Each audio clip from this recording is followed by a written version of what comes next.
जिसे दुनिया आज भी नहीं भूल पाई है। 6 और 9 अगस्त को जापान में हुए परमाणु हमलों में हिरोशिमा और नागासाकी शहर पूरी तरह से बर्बाद हो गए। लाखों लोगों की मौत हुई और कई पीढ़ियां उस तबाही के निशान आज भी ढो रही हैं। लेकिन इसे किस्मत ही कहेंगे।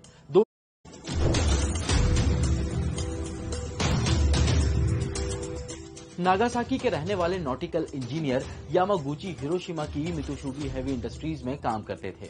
6 अगस्त की सुबह वो अपने घर नागासाकी जाने के लिए रेलवे स्टेशन पहुंचने वाले थे। तभी ध्यान आया कि उनका कुछ जरूरी सामान रूम पर ही छूट गया है, जिसे लेने के लिए वो लौटे। तभी सुबह करीब 8:15 बजे हिरोशिमा शहर के ऊपर उन्हें एक अमेरिकी प्लेन दिखाई दिया, जिससे पैराशूट के सहारे कोई चीज नीचे आ रही थी और कुछ ही सेकंड में तेज रोशनी के साथ जोरदार धमाका हुआ। जब यामागुची को होश आया तो वो खेत में पड़े हुए थे। उनका चेहरा और बाहें बुरी तरह से जल गई थी और कान के पर्दे फट चुके थे।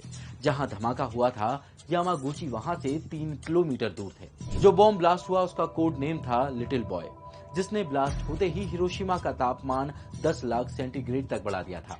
इसका असर 15 किलोमीटर दूर तक था। इससे 2.5 लाख आबादी वाले हिरोशिमा में 80,000 लोगों की मौत हुई। इसके बाद यामागुची मित्सुबिशी शिपयार्ड के पास पहुंचे। रास्ते में उन्हें इमारतें और सड़कों पर जली हुई लाशें दिखी। चलने के लिए भी जगह नहीं थी। यामागुची 8 अगस्त को ट्रेन के जरिए अपने शहर नागासाकी पहुंचे। यहां वो अस्पताल में एडमिट हुए। उनकी हालत इतनी खराब थी कि दोस्त सहित उनके परिवार उनको पहचान नहीं पाए। अगले दिन यानी 9 अगस्त को यामागुची एक प्रोजेक्ट की रिपोर्ट के सिलसिले में सुबह 11 बजे नागासाकी शहर में अपने ऑफिस पहुंचे, जहां वो अपने बॉस को ब्लास्ट के बारे में बता रहे थे। ये कैसे पॉसिबल है कि एक बम पूरा शहर तबाह कर सकता है?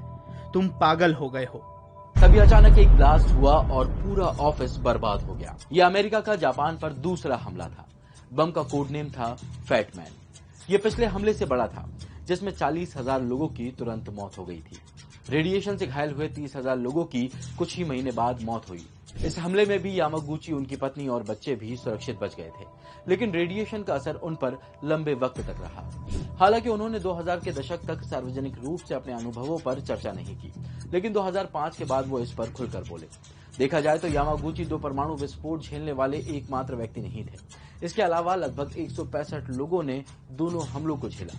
साल 2009 में सरकार ने आधिकारिक तौर पर निजियो हिबाकुशा या 2 परमाणु धमाके झेलने वाले व्यक्ति के रूप में उन्हें उपाधि दी।